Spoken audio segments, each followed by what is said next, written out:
Boy, oh boy, oh boy, oh boy, oh boy, oh boy, oh boy. Am I excited to talk about today's topic?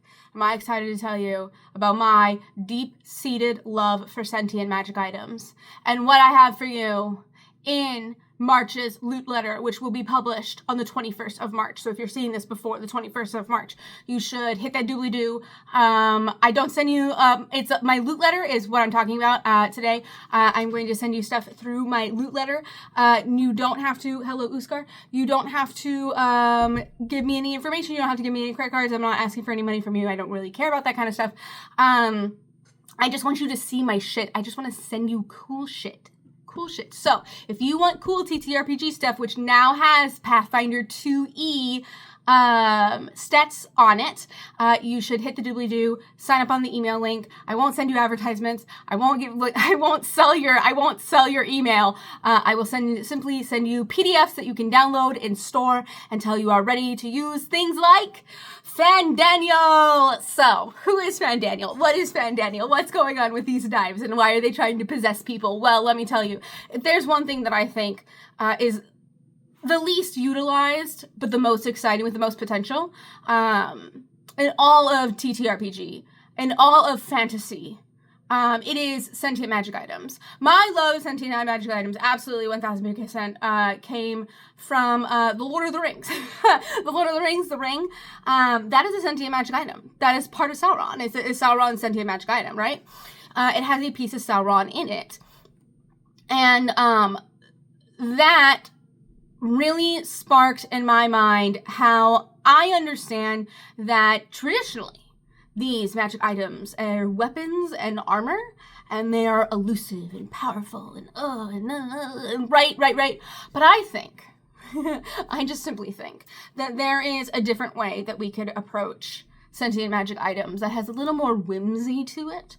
And I think that that is really something that I wish to present to the world. So what I have for you in the LootLetter is a sentient magic item. It is one of my most proudest works. I am so proud of my short story that is in there. I am so proud of coming up with this magic item. I am proud of how gruesome this item is, because I actually struggle with like gruesome ideas or like painful ideas.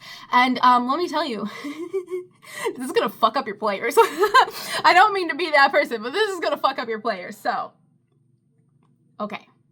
Fandaniel's Knives of Rage is what I kind of called this as its magic item title. But his name is Fandaniel. And Fandaniel used to be a chef. He used to be a chef, and he was getting into several fights with his wife, Kate, who told him eventually that she was cheating on him and that she wanted out of the marriage. And they were destined to fail. The marriage was destined to fail. And so he came home one day to tell her to tell her stuff and talk to her.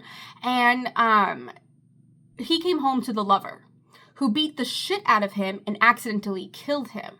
So they took his body, did something to his body, but when one of the ways that I think sentient magic items are started or happen is the possession technique, or the means of possession, which means that just like you think of possessed dolls, or you think of like possessed clocks, or like those kind of items, it is someone who has died, but a piece of their soul, a little itty bitty piece of their soul, refuses to move on. Not the whole thing. It's not an entire entity, though it still has the memories and stuff. It doesn't have the logic or the critical thinking or anything like that. It's just a little piece of their entity that said, I cannot die. I cannot die. And therefore, it transfers over into an item that they care deeply about. For Fandaniel, this happened to be the kitchen knives that he worked with because he was a chef. Now, I don't want to spoil the story for you, but you go to learn that Fandaniel is not as it seems, and that originally it seems like he's, simply just struggling to move on quickly or slowly, however your players want to discover. You learn that it's not Fandaniel's regret in the knives. It's Fandaniel's rage. So, in this PDF, you will be getting a couple of items. The first thing that you will be getting, and in the book as well, there's a book, hang on. Slow down, Alex, slow down, I'm sorry. In the PDF that you will be getting in the email, there is the description of the description, which I try to make short enough to where you can repeat verbatim to your players, because honestly, coming up with descriptions for every little thing that they look at kind of sucks. The history, which the history is a short story, trying to give you the feeling of the history, while also the feeling of what I want to invoke by using this magic item. I wish this magic item to evoke in you and your devious little minds as DMs and GMs. The next thing that happens is a personality. I give 3 adjectives of personality that I think best describe what this person reacts to things as, or this little piece of his soul reacts to. I will say, however, this is completely and utterly malleable, and you can obviously take a chef as lightly or as religiously to what a chef is in real life as you want. Then there is the want, desire, mission, which I'm just going to read this to you, because that's just the easiest way to describe it. Fandaniel's ultimate wish is to kill. He is driven by the passion and pain in his soul. This was embedded into the steel when he refused to die. Spoilers. Anyways.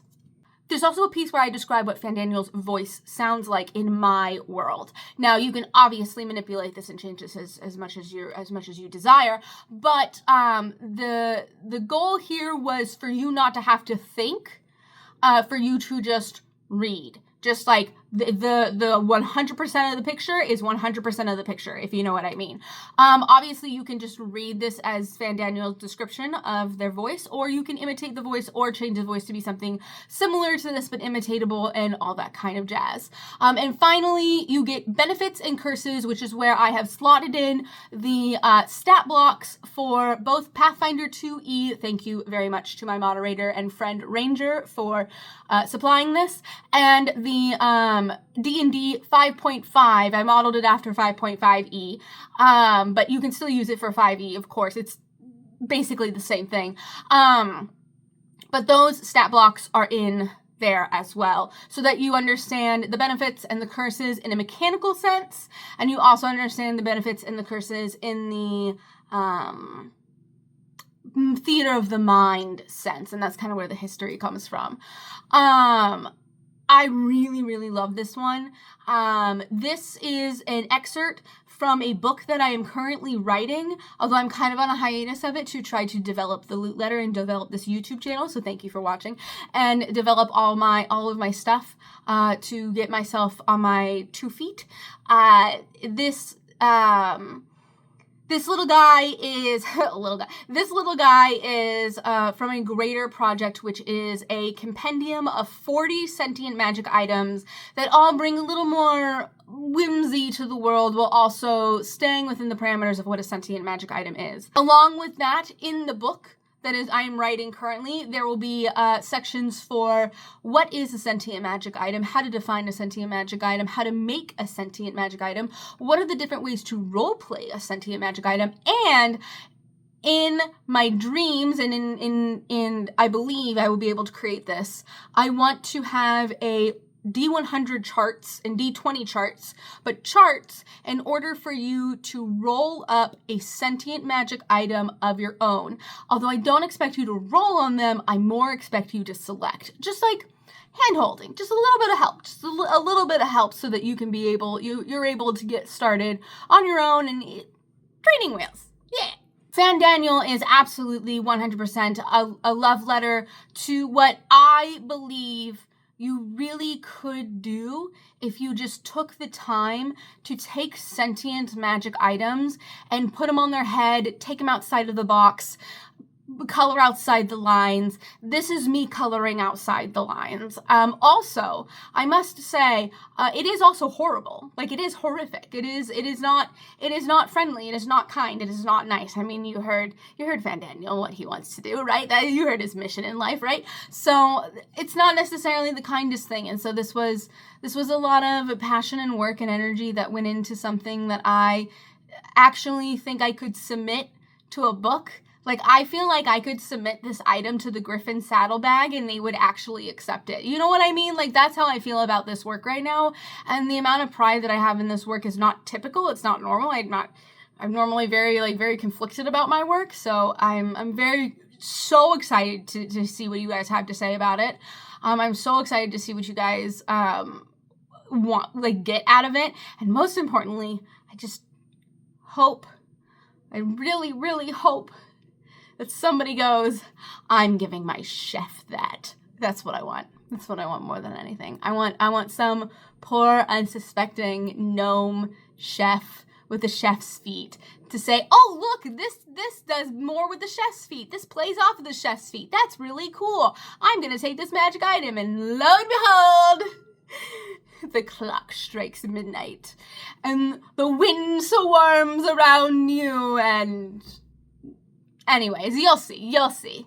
And just in case anyone is curious, Fan Daniel is a reference. It's a reference to one of my favorite video games, Final Fantasy XIV. I decided to add that in because I really, really love, it's like my favorite thing in the world, I really love using names as foreshadowing. So if you know, you know. So the name Fan Daniel is definitely foreshadowing the fucked upness of Fan Daniel, because the character Fan Daniel in Final Fantasy XIV is bananas. Anyways.